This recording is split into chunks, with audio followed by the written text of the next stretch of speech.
E começa hoje, nos Estados Unidos, a Convenção Democrata, que vai consolidar a candidatura de Kamala Harris na disputa pela presidência. O presidente americano Joe Biden fará o principal discurso da noite, que marca a passagem de tocha para a vice-presidente.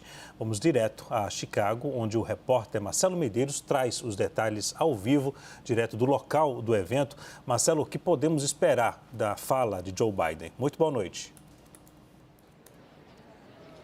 Olá, Leandro, muito boa noite a todos que nos acompanham. O que a gente pode esperar dessa fala de Joe Biden é que ele primeiro deve falar de esperança, falar sobre trazer esperança para o futuro aqui dos Estados Unidos e de uma continuidade do que ele, Kamala Harris, tem feito nos últimos 3 anos e meio de governo. Então, é um discurso em que ele irá falar algumas das realizações do governo dele e de Kamala Harris nos últimos anos aqui à frente da Casa Branca, e entre os pontos que ele deve citar, deve começar falando como os dois fizeram o país superar a crise da pandemia da Covid-19, também falar de alguns pontos da economia, que é algo que preocupa bastante os americanos que ainda sentem o peso da inflação dos últimos anos, ainda sentem o peso da economia balançando aí nos últimos anos. Então, o que Biden deve trazer é falar um pouco de como ele e Kamala Harris ajudaram a criar empregos no país e estão ajudando, na visão deles, a recuperar a economia americana, que realmente é um ponto que preocupa,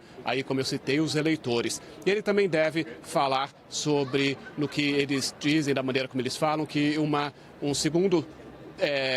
segunda candidatura, um segundo governo de Donald Trump na Casa Branca traria risco à democracia do país. Então, ele deve citar este ponto, relembrar o que aconteceu durante o governo de Donald Trump, principalmente quando houve a invasão do Capitólio, e deve falar então disso, mas num tom não de temor, mas um tom realmente de esperança para os americanos. E quem também irá ajudar a dar este tom é a primeira-dama, Jill Biden. Ela irá falar um pouco antes de Joe Biden, de seu marido, e ela também deve falar sobre a questão da esperança e a questão dos americanos se unirem por amor ao país, que é um ponto que o Partido Democrata tem falado bastante, essa questão da união não apenas do Partido Democrata, mas a união não só dos democratas, mas também de democratas, republicanos, dos americanos de uma maneira geral. Então é mais ou menos isso que a gente deve aguardar do discurso de Biden, Joe Biden e Jill Biden, que já estiveram aqui agora há pouco, fizeram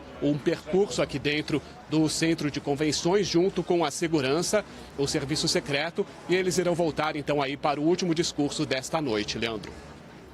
Ok, Marcelo, obrigado pelas informações. Marcelo Medeiros falando ao vivo de Chicago, nos Estados Unidos. Até já, querido.